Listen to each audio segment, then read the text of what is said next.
नमस्ते स्टूडेंट्स। आज हम ऐसे जानते हैं कि जो अपने मॉडर्न टाइम में कंपेटिटिव एग्ज़ाम जो चल रहा है उसकी स्ट्रेटजी जो है वो किस लेवल की होनी चाहिए जिससे कि अपन फाइनल सेलेक्टेड हो पाए। तो इसमें से सबसे महत्वपूर्ण रोल होता है तीन चीज़ों का। तीन टॉपिक ऐसे हैं जिनका सबसे महत्वपूर्ण रोल होता है।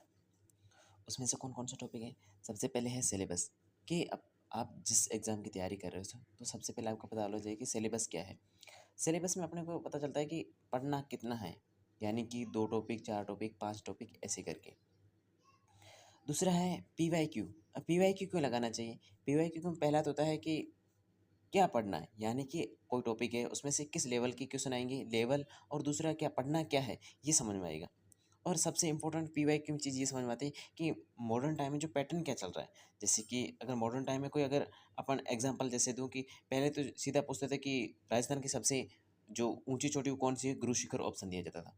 अब ऐसा है कि राजस्थान की सबसे ऊंची चोटी कौन सी है, फिर गुरु शिखर न दे करके दूसरी जगह पे ये दिया जाता है, जैसे कि शेर दिया जाता है, या फिर आपके दूसरा कुंभलगढ़ वगैरह ऐसे ऊपर दी जाती है। ठीक है, तो आपको ऐसा करना है या समझना है कि सबसे ऊपर जो ऑप्शन दे रखे हैं उनमें सबसे ऊपर कौन सी है। तो ये पीवाईक्यू का रोल होता है, और पीवाईक्यू का रोल बहुत इंपॉर्टेंट होता है, सबसे इंपॉर्टेंट। ठीक है, और थर्ड चीज़ होती है मॉक टेस्ट। अब जैसे आपने सिलेबस कर लिया है कि कितना पढ़ना है, वो सिलेबस देख करके पूरा सिलेबस कर लिया। ठीक है, दूसरा पीवाईक्यू पढ़ लिया। पीवाईक्यू पढ़ने से आपको पता चल जाएगा कि क्या क्या पढ़ना है, वो सब पढ़ लिया कि पढ़ना क्या क्या है।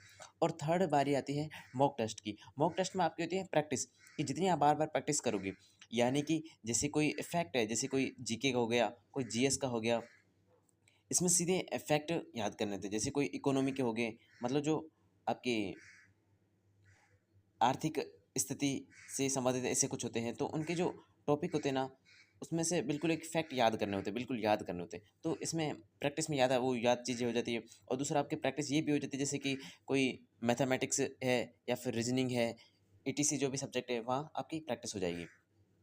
अब फाइनल में तुम सेलेक्ट हो जाओगे कैसे? तो सबसे पहले देखो, आपने सिलेबस ले लिया, पूरे सिलेबस को घोटा, मतलब पूरा आराम से सिलेबस को पूरा पढ़ा।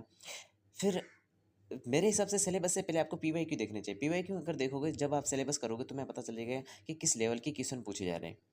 ठीक है, और जब आप पीवाईक्यू दोगे आपको पता चलेगा किस लेवल के क्वेश्चन पूछने हैं। और थर्ड में जैसे सिलेबस आप देखोगे तो आपको लग जाएगा अंदाजा, यार हाँ इस लेवल के पूछ रहे हैं। एग्जामिनर की जो साइकोलॉजी है ना, उसको समझो और सिलेक्शन लो।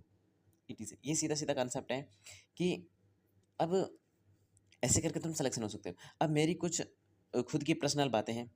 उसमें से सबसे पहले ये है कि आप कोई भी एग्ज़ाम दे रहे हो, उसमें आप मेंटली एकदम